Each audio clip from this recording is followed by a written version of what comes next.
Welcome back to Stop the Bus podcast. This is episode 29. I am your host, Mark Harris, back recording with you, and I'm joined by my co-host Colton Dodgson, who missed last week. Colton, how's it been? Hey, how are you, Mark? Pretty good. I'm just more impressed that you're still keeping track of what number we're on in terms of I, episodes. I got it on the sheet. That's the only way I That's good. remember. That's good. That's impressive stuff. But yeah, just happy to be back with you, Mark. I'm I'm a last one in, first one out type of guy, so I have a spotty attendance track record on this show, and for that I'm sorry, but it's quality, not quantity, and I feel like every time I'm on this show, Mark, it exceeds your expectations. Totally. Of Yeah. course. Of course. That's what you do. All right. Well, I do feel. Oh, I'm sorry. I There was just one what were you going to say? elephant in the an elephant in the room aside from myself. I do have to address the balloons behind me. I just realized those were in the shot. It's still haunting. I've dreamt about the game for the last two. It honestly feels like a fever dream, and you were there with me. Yeah. Um, it's weird, and I that may have had something to do with well, yeah. You were around me. You know how I was feeling. That could have had something to do with it. But it just doesn't feel real. And I'm Yeah. haunted. I'm haunted. It's never So fun, but this show is not going to be about recapping the Super Bowl because if you're going to us for a Super Bowl recap, I feel sorry for you. We are going to touch on some ASU news first that actually has relevant, possible relevant outcome to this season, and then talk about kind of what's going on with the negotiations between the Pac-12 and its potential media partners. And that second part will dominate most of the show. But I do want to get into one thing that came out today from On3, and it was written by Pete, either Nakos or Nakos. I don't know. I'll just say Pete Nakos from On3 reports Jaden Rashada set to enroll in March and will join ASU for spring practice. He's supposed to join, officially enroll at ASU on March 13th, and that'll be good enough to get him into spring practice. And the reason why this is important is because it wasn't sure that was going to be the case. And, for whatever, Bob Smith, freshman quarterback out of, Pasadena, who cares, whatever. But it's Jaden Rashada, and he was the crown jewel of the signing class, has very high level potential, as Florida boosters definitely thought, and he will be in practice for ASU spring football, which was not a guarantee at all. So I think this is huge. If you're an ASU fan out there and you are dead set on Rashada starting this next year and you don't want it to be Burgay or Pine or Conover or whoever, this is fantastic news for you because this gives Rashada a chance to compete in spring, learn the playbook, all the benefits that playing in spring football would bring. What do you think of him enrolling in spring? right. Well, I'm the face of logic on this show, right? And I'm somebody who while you get caught up in the clouds, Mark, and you start getting excited, I bring our audience back down to earth and give them the facts. And these are the facts. These are what's this is what's important about this news.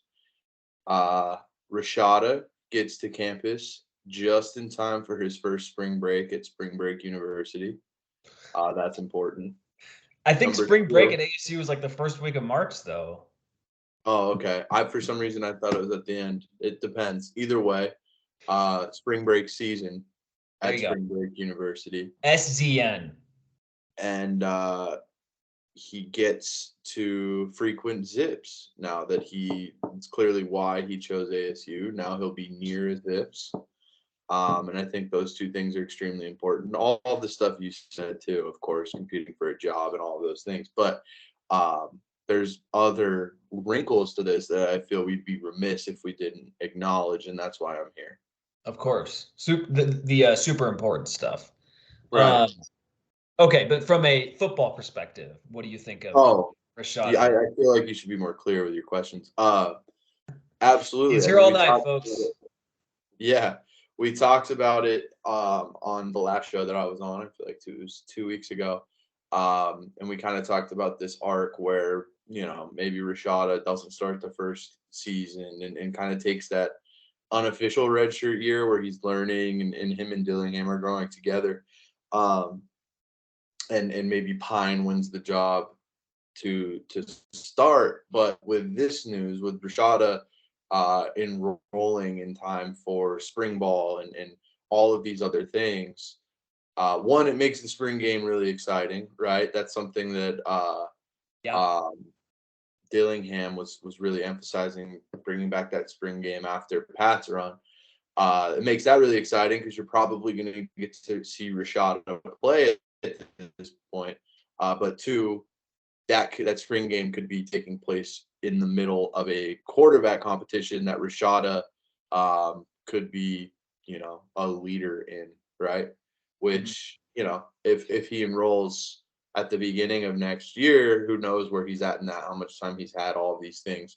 But I think the biggest thing is it gives him more time to get acclimated and learn what he needs to do to possibly win this job and take it right out of the gate, Right. which would probably be upsetting for Drew Pine, but that's how it goes. And at the very least, you're going to get a guy who's battle tested because this competition is going to be, I think, pretty fierce in terms of who wins this job.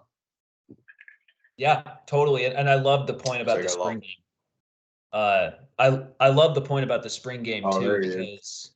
because yeah, I kind of paused for a sec.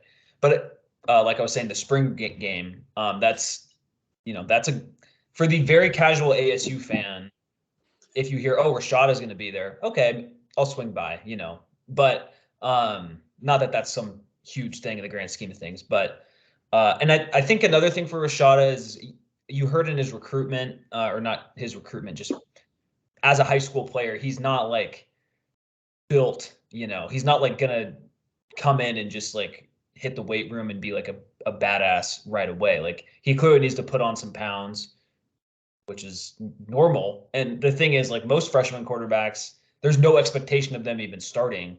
So they're just, they're just going to redshirt and put on weight and whatever and get readjusted to college. With him, it's like, oh, he's actually good. He may be the best player anyway. So that is hopeful. Um, and I mean, I think for me, like I personally don't really care who starts. Like I just want Dillingham to be comfortable with and put the best player on the field, And Well, yeah, that's what I'm saying. And now that Rashada is going to be there, I think you can feel even more confident that the guy who wins the job is going to be the best player because there are so many capable guys in this competition now. Rashada being there yes, for as long as he will have been there, whoever comes out ahead in this battle will have absolutely earned it. And I think that's the important part. 100%. And like, it would suck if like, well, maybe it would suck, but like, if let's say Bourget or Drew Pine, let's just say in a different reality, Rashada doesn't go to spring practice. He's for whatever reason he's still in high school, or whatever it is. Uh, and then Pine or Bourget wins it, but Rashada is clearly like coming on by the end of spring practice. Well, then if you're Dillingham, it's like okay, you can see that Rashada has this upward trajectory, but for game one, it's like, well, I need to win games. Like I can't just put Rashada on the field game one if he's clearly not at all ready. But with him coming in spring, it's like okay, like they'll have all the information they need by the time kickoff is. Mark, I'm inclined to agree with you. So I'm happy about that. And I think it'll just be good to just. I feel like once he's on campus, all the noise about his recruitment, and there's a lot of interesting reporting out there too. So this isn't like anything disparaging that, but just all the media coverage, everything about him and Jaden Rashada and the Florida NAL deal, and this and this and this, it all just kind of goes away because it's like, okay, he's at ASU, he's battling in spring practice, it's over. So in that sense, I like it too. But yeah, anything you want to add on this before we kind of shift? No, just exciting stuff. There's always that sort of inclination, especially in this landscape of college football recruiting, where it's like until the guy is enrolled and he is physically standing on campus, you can't get too excited. So to have him enrolling early, for him to be showing up for spring ball, he will at the very least wear an ASU jersey for one season. And I think that is Hang the exciting. banner. That is exciting because given, for better or worse, this and he's an outstanding football player and all of those things. But he's also one of the more prominent names of this era of college football because of what happened at Florida with his NIL deal, which will bring more notoriety to ASU. I feel like people are going to want to watch this guy, what happens with this guy, want to see him succeed because of what happened with this, empty promise that was made, whatever it was, which puts more eyes on ASU's football program, which is good. And if Rashada steps on campus and is just a star out of the gate, then we're in good shape there too. But either way, we talked about it. Whoever wins this competition will have absolutely earned this competition. And I think that's the best thing about it. Right. What you just said kind of prompted two things in my head. Number one is think about where we as ASU fans were this time last year rolling into spring football, where instead of it's like, oh, Rashad is going to be there, it's like, oh my gosh, who's going to transfer? What's going to happen? Right. And the other thing that popped into my head when you mentioned Rashada is Jaden Rashada going to be like a top 5 most famous ASU football player in the last 20 years, just as of right now, just because of how many people know who he is from something he hadn't even done on the football field. And Wait, you cut out. You said he was the most what? Oh, like could Rashada end up being not end up being, like, as of today, is Jaden Rashada one of the most famous ASU football players of the last 20 years, even though he hasn't even played? It's just all of his recruitment, it's just kind of a weird thing In terms because of nationally recognized. yeah, Is that what you mean? because like think about it, like who's getting more attention in like for their college football career, Brandon Ayuk or Jaden Rashada? Yeah, I don't think anybody can even tell you Ayuk played at ASU. Exactly. Yeah, unless you were like a unless you were a Pac-12 fan, you would know Ayuk. But like, it's not like he was he kind of came on later in the draft process too. He wasn't like branded as future first round pick the whole time, and then he becomes a first round pick and is like the best current ASU player in the NFL. And so it's like it's weird how that. In terms of like where they're at right now, Rashada has a ton of national notoriety for unfortunate circumstances, but still it's there. Yeah. So I don't know. It's an interesting thought.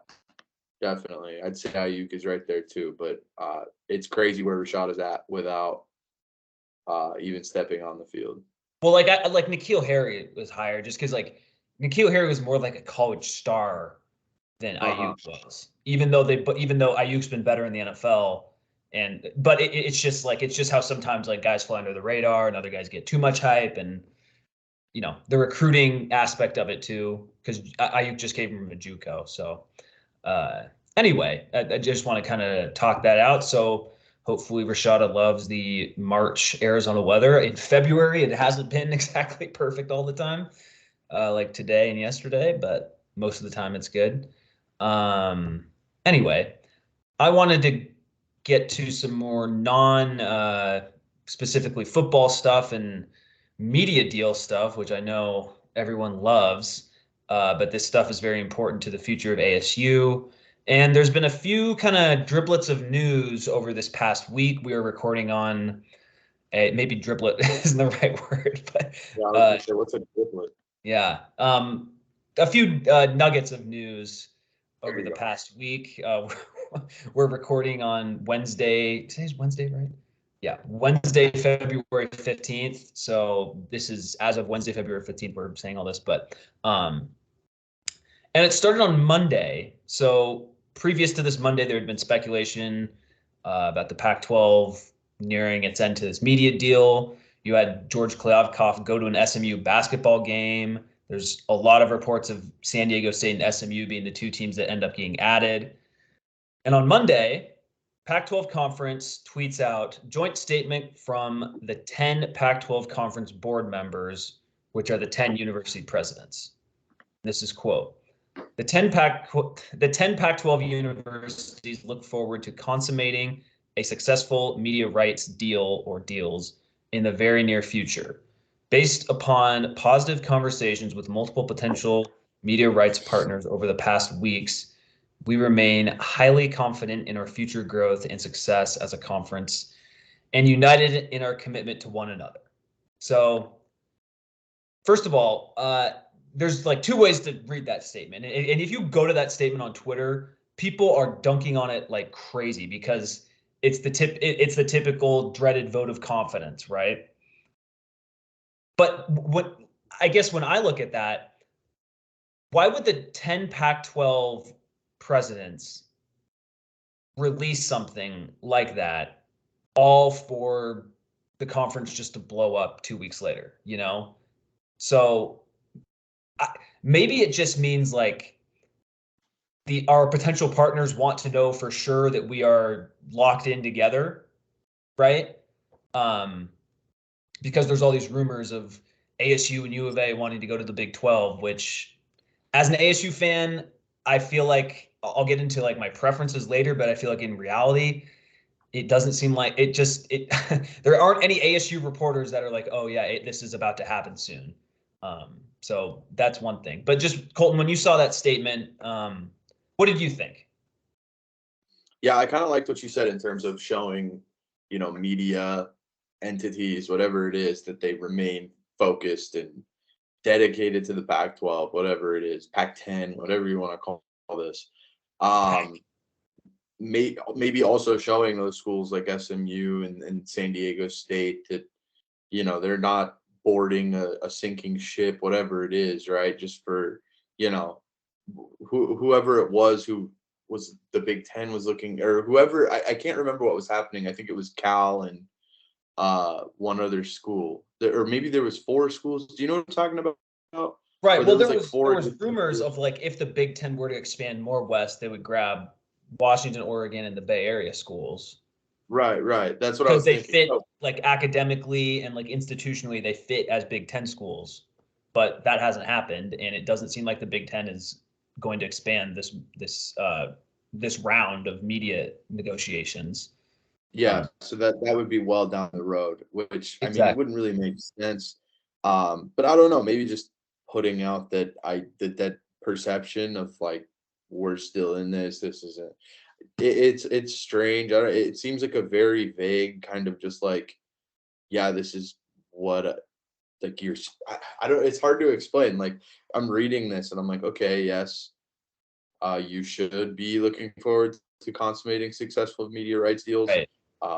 You should remain highly it's kind of just like very vanilla in the sense that like Yes. these are all of the things that should already be like implied. Like I don't know why you had to say this. Yes. Which Yeah. And means, that's what draws all the questions.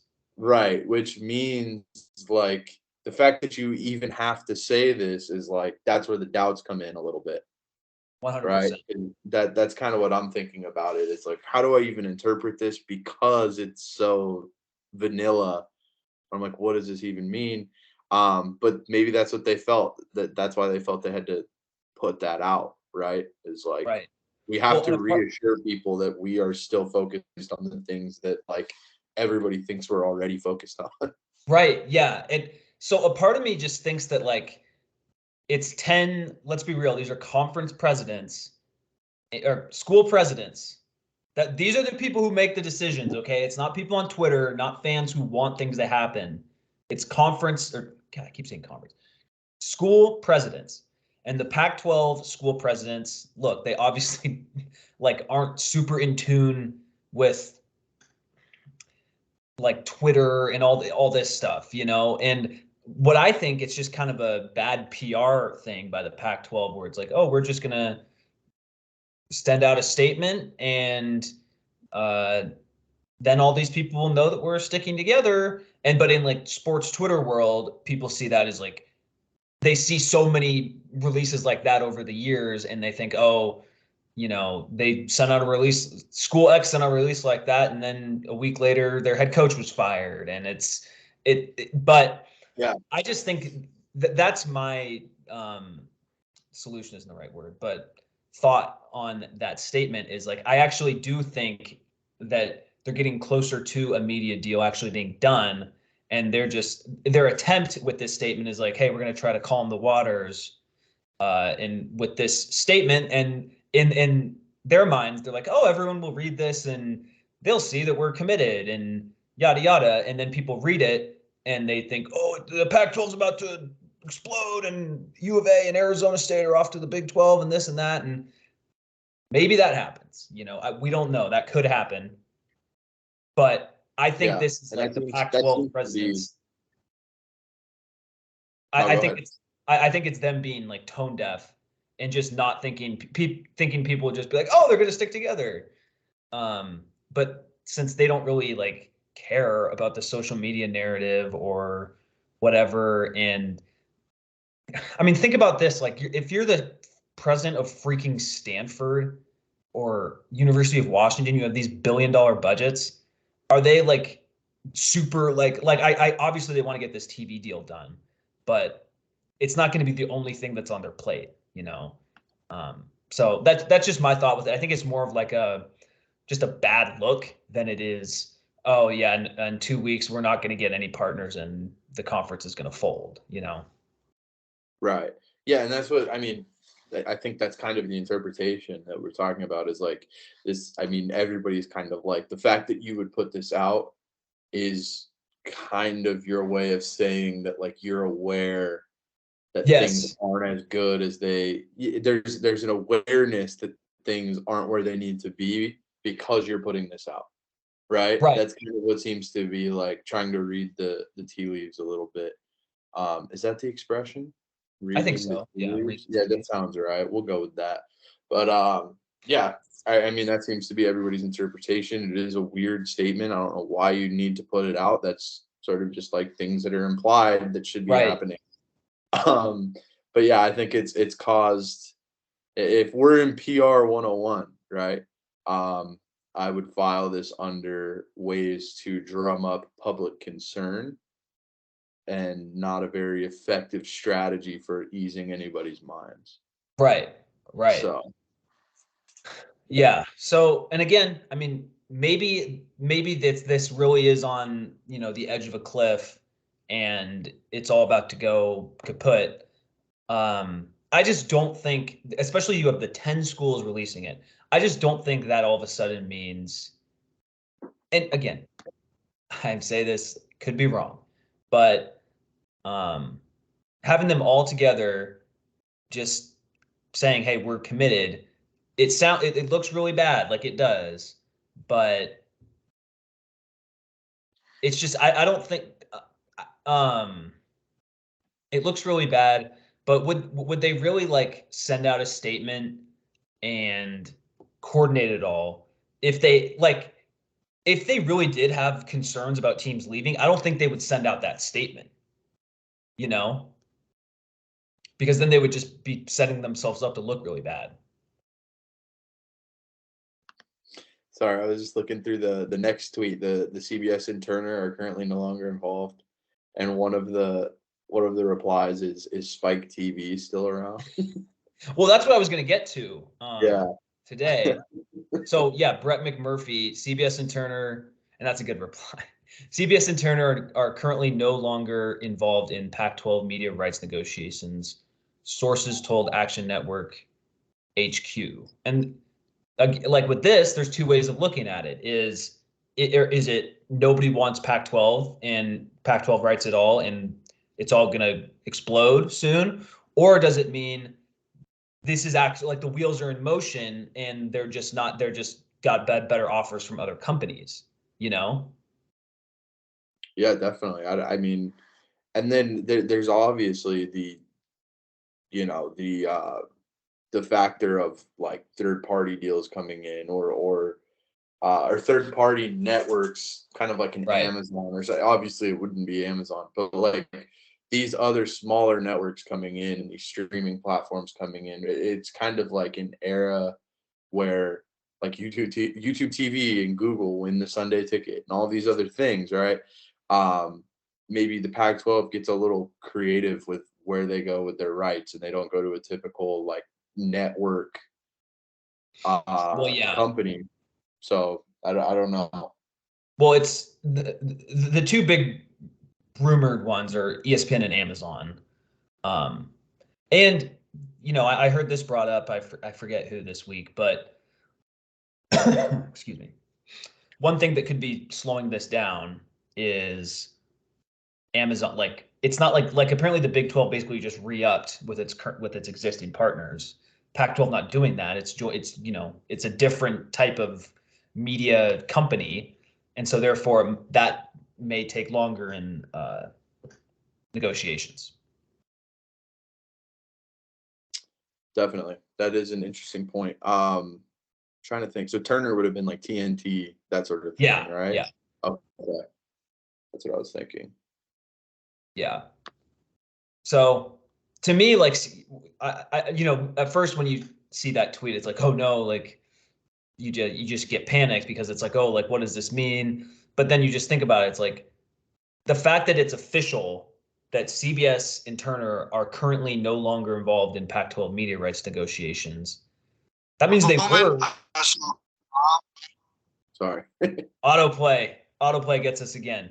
No, but the fact that Yeah. it's reported as are currently no longer involved in Pac-12 media rights negotiations, that means at one point they were involved, and maybe the Pac-12 got a better offer. Who knows? So I'm choosing to look at that as like, okay, I think this is actually things are coming into place. And because we hadn't heard, I think the only one that we'd seen that wasn't was Fox. So, maybe maybe it means they're screwed and nobody wants them. But until I see the one that says ESPN and Amazon aren't interested, then I'll be worried. And I think one thing, like, it's not like this process has been amazing for the Pac-12, right? This is obviously taking way longer than anyone thought. And initially, Klyavkov, I think it was reported, wanted to get 40 million per school, and that was just too ambitious. And so when you lower it, then that makes things it makes things look more underwhelming. But even with all of that, even with all of the hassles and hurdles, it just seems like actually like teams actually leaving the Pac-12 for the Big 12, because it's not like they're going to get way more money than they would here. And it's not like a lot of these schools like ASU, like they like being aligned in like the same conference as Stanford and Cal, and Washington. Because remember, these are university presidents that make these decisions, not fans, you know? And I think a lot of people really struggle with that because they just look at this strictly from like a sports perspective, you know? Yeah, definitely.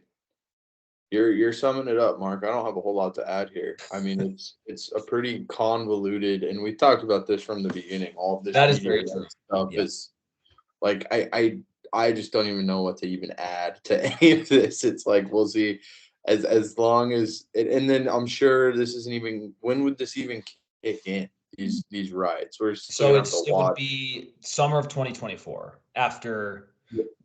So So after this season, uh, it'd be right? after all of next year, academic Okay. hill. So, All right. and that's when USC and UCLA are officially set to join the Big Ten, Texas and Oklahoma to the SEC, and that's also when the 12-team playoff starts. You're right. Okay. So all these things are happening. They're all going to kind of come together at the same point. Okay, that makes sense. And then in terms of like So let's say the Pac-12 sells their rights to whoever it is, right? It's Apple TV for the sake of argument, or for Right. the sake of this hypothetical, they sell it to Apple TV.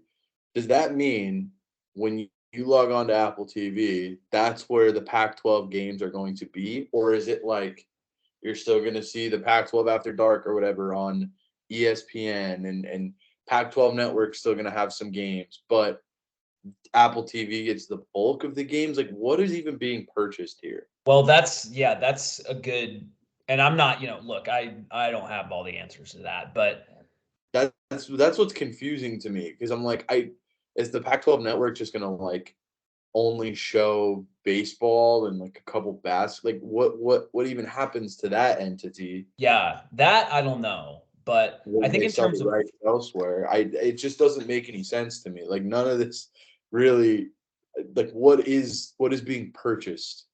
well, it's like the football. It's really, for a lot of it, it's the football like inventory. Um, and basically with Okay, your Apple TV question, like some of the games would be on Apple TV, and then some might be on ESPN. In the same way, currently some games are on FS1, and some games are right. on, yeah. So and the whole like, I don't, again, I'm not an expert at this, but like it's all like who gets how much. Okay, that's what I was gonna ask. Is this just like selling a piece of the pie essentially, or is this like scrapping what they currently have and revamping these rights? This Well, right deal. I think it's a mix of both, but you're selling a different slice of the pie to each individual media partner. Okay. And Okay, that and makes also like like certain games will be worth more than other games. Like yeah, Washington, like if you're bidding on the Pac-12, you want to have the Washington versus Oregon game, right? You right. want to have the rivalry games. You want to have Utah versus Washington, or Utah versus Oregon, or you know what have you. All these different things. Those are the higher level ones. But it's just how it Okay. gets all divided. That's the simplest way I understand it. So So when they say a package, you're talking about different media companies yeah, owning a piece of broadcasting rights. So the correct. Yeah, Pac-12 network will probably still be in the mix in some capacity, regardless of what happens. yeah, or like maybe like Amazon buys that and puts. I don't know how that'll work, but I um, just wish it would go away. oh, same. Well, So if all the Pac-12 network stuff was just on Amazon, that'd be great, because then you just watch it on Amazon. you that know. would be great. That would be great. So I don't know how the Pac-12 came up, this network came up with the business model that we should be available on the fewest amount of plans possible. Like, you well, I literally don't think that was their cannot get, business model. Like I like, think it how just has this even happened? well they I, Yeah, yeah, I don't know if it I think they wanted to be everywhere, but for whatever reason they couldn't get on direct TV. I think that it was, and so, and not YouTube TV and all these weird, like they couldn't get, I don't know. So I don't think I think initially Larry Scott wanted it to be like on every channel, but for whatever reason they weren't able to do that. Um, and because they did it independently too. It's not like the Big Ten network or the SEC network or the ACC network where it's partnered with ESPN or Fox. So yeah, but I want to touch on one thing more, and um, it this might like quell some of the Big 12 taking Pac-12 teams, because Big 12 Commissioner Brett Yormark, he went on the Canzano and Wilner podcast, which is the John Canzano and John Wilner are the two foremost Pac-12 like reporters. Like John Wilner broke USC and UCLA going to the Big Ten. Canzano has a lot of stuff, and so Klavkov says on on the interview, uh, I haven't listened to the podcast, but on John Canzano's site, he says, uh, we're not going after the Pac-12. The Pac-12's not going after us. George and I have a good relationship. The media has turned it into something different. So He also started, I didn't read the whole thing, but he started, I just want to kind of go on the record, no one is fighting. I have a great relationship with George. We have a collegial relationship. I've known George for years, yada, yada. And then he gets to the end where he says, we're not going after the Pac-12. The Pac-12 is not going after us. Maybe that's the end of it, but I think people are also just so like wired to just not believe anything in conference realignment because everyone's, cloak and dagger. But seeing that today, I think it would be really odd to go on a different podcast and say, hey, nothing's going to happen. And then for something to happen. Yeah, definitely. I mean, it could just be like there's so much of that. You can't really take anything that's said in sports by anybody in a position of authority at like face True. value, right? Exactly. Yeah. There's always some sort of like smoke screen to try to hide what's actually going on. But you're right. This would look really bad if ultimately what happens is they just they end up a Big 12 school ends up going, or the Big 12 ends up taking some Pac-12, whatever happens, right? Yeah. Essentially, if the opposite of what he says happens, then it's going to look really bad. But are they really concerned with like the optics of that? Does that even really matter? I don't know. Yeah. So yeah, I mean, we can take it at face value for now, right? Like we kind of have to, Right. but if anything happens, I would not be shocked. I guess that's No. kind of my assessment of what was said. True. And yeah, that's yeah. The only thing with me is like this wasn't him like asked at like a media scrum.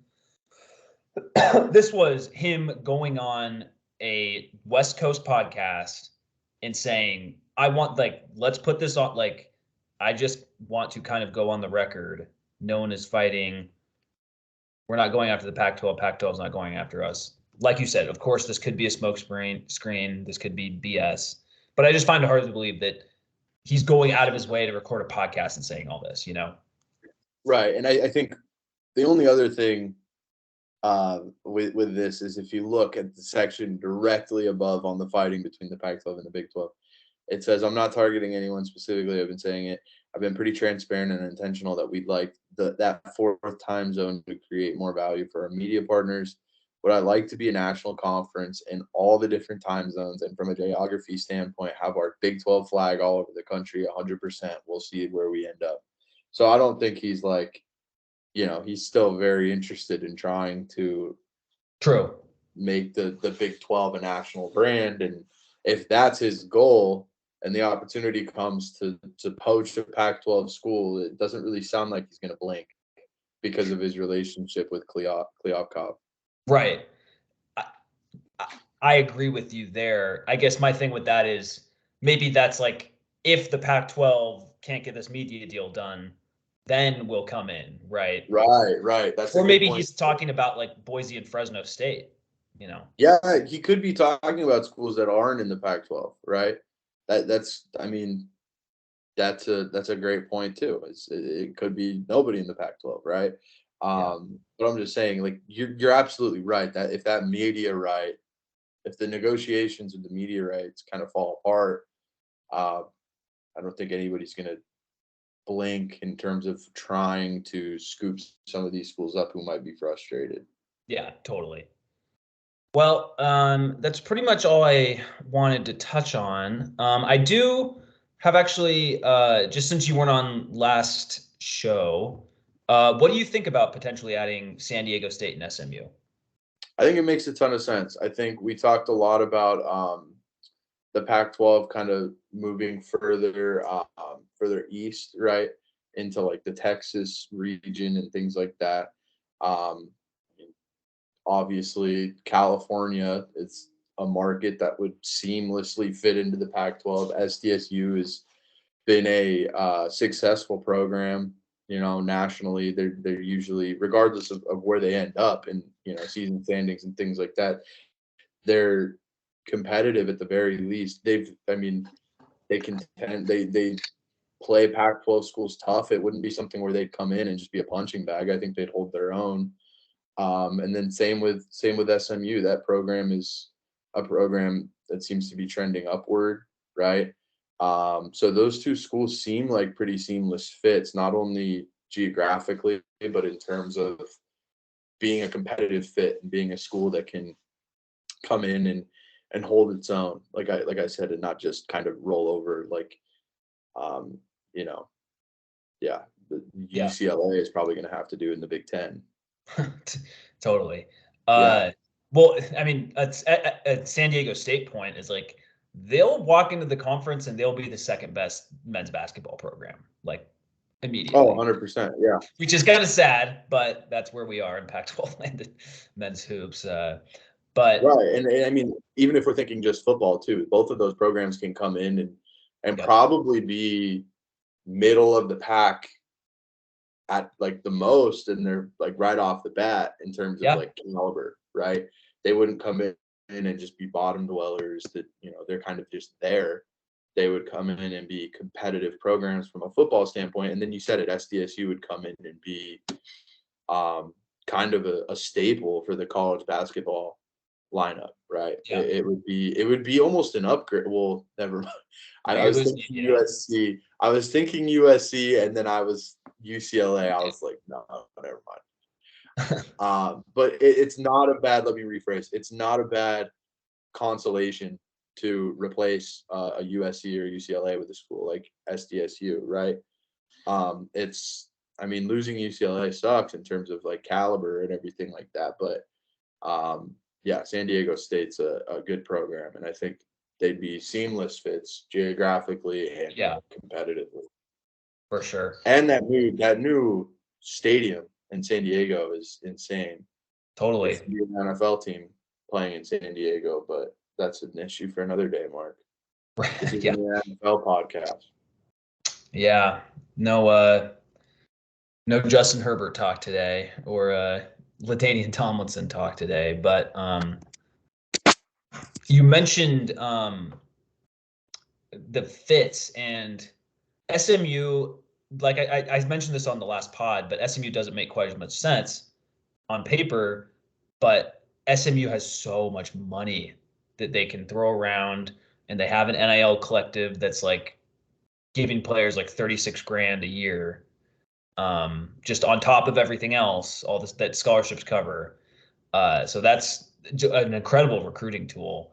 They're building this huge. They got like a $50 million donations for like a back end zone complex type of thing. So my point with that is like if you have money, that's going to make it so much easier for you to rise up in the in the revenue sports because you'll be able to get guys into school um, who can like you have the money to offer them, um, pretty simple. And it's not like it's some, out of the way school. It's in freaking Dallas. So Right. Which is a huge market too, yeah, which works. yeah, Obviously, it's further east than any Pac-12 school currently is. Um, but I mean, there's nothing wrong with kind of expanding that. It's not like, uh, you know what I mean, like yeah, expanding the totally. conference further and extending that reach a little bit. So, Well, and you got to do with the best you've got too. Like, right, it's not like there's all these great options out there. It's not like there's all these Notre Dames on the West Coast that are itching to join a conference. Like, the two freaking LA schools left. Like it's scramble mode. So getting these two, potentially, um, those would be good gets in my opinion. And we talked about that, and I think they would both be good for ASU football too. It's way easier to recruit in Dallas area if you have a team in Dallas. It's and San Diego State. I think that from a recruiting perspective, that pretty much helps the entire conference, just because Southern California is the lifeblood of Pac-12 players. So, but yeah, any last words? ASU conference realignment, all that fun not stuff. necessarily, Marcus. I think we kind of covered it all. Um, yeah, interesting stuff. Obviously, keep an eye on the Pac-12 media rights stuff. How convoluted and confusing this all is. Try to Yeah, make sense of what's going on. Um, But yeah, and keep an eye on Jaden Rashada. It'll be hard not to, especially at the Mm-hmm. spring game. Well, with that, that's wrapping up episode 29. If you could, please like and subscribe for our channel, please. And with that, go Devils.